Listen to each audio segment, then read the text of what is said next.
दिल्ली का गांधीनगर इलाका एशिया के सबसे बड़े कपड़ा बाजारों में से एक है। इस इलाके से हजारों लोगों का घर चलता है। केंद्रीय बजट 2025-26 पेश होने से पहले यहाँ के व्यापारी जीएसटी में थोड़ी राहत चाहते हैं।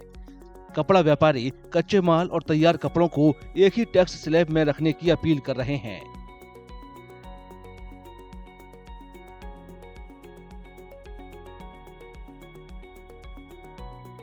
प्रॉब्लम कहाँ आती है कि हमारा कुछ प्रोडक्ट 5% में है, कुछ 12 में है, कुछ 18 में है। तो बेसिकली उनकी कैलकुलेशन करते समय या जब हम रिटर्न फाइल करते हैं जीएसटी की, दैट क्रिएट्स एक हमारे लिए बड़ा प्रॉब्लम का विषय होता है। 18% में हमने कितना लेना है। तो एक प्रोडक्ट के जितने भी रॉ मटेरियल हैं एक इंडस्ट्री के, उन सबको एक स्लैब में आना चाहिए।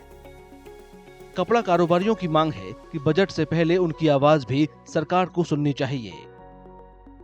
हमारा जीएसटी के लिए इसको 1000 से बढ़ा करके 2000 तक 5% के दायरे में लेकर के आया जाए। उसके बाद आपका जो भी स्कीम आपको समझ आती है आप उसमें करें। सेकेंडली एक छोटी सी हमारी रिक्वेस्ट और भी आती है कि जब कभी भी गवर्नमेंट बजट बनाती है उससे पहले बड़े बड़े जो भी बिजनेसमैन होते हैं उन लोगों से ये कुछ ना कुछ डिस्कशंस करके फिर अपने आइडियाज़ निकालते हैं।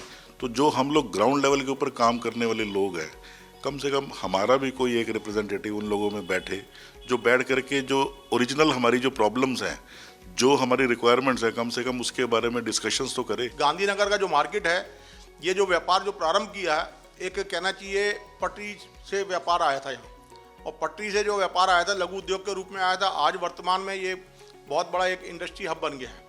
तो जो ब्रांडेड हैं उन्होंने तो सारे जो है उनको खर्चे भी मिल जाते हैं और उनको सारे सिस्टम भी जो है मेंटेन हो जाते हैं। तो यहाँ जो छोटी दुकानें हैं, ट्रेडर भी है और वो ट्रेडर मैन्युफैक्चर भी है, तो उसको जो है इसको एडजस्ट करने में काफ़ी समस्याओं का सामना करना पड़ता है। सरकार से यही आग्रह करेंगे भी छोटे व्यापारियों के लिए भी कहीं ना कहीं ऐसी सुविधा की व्यवस्था की जाए।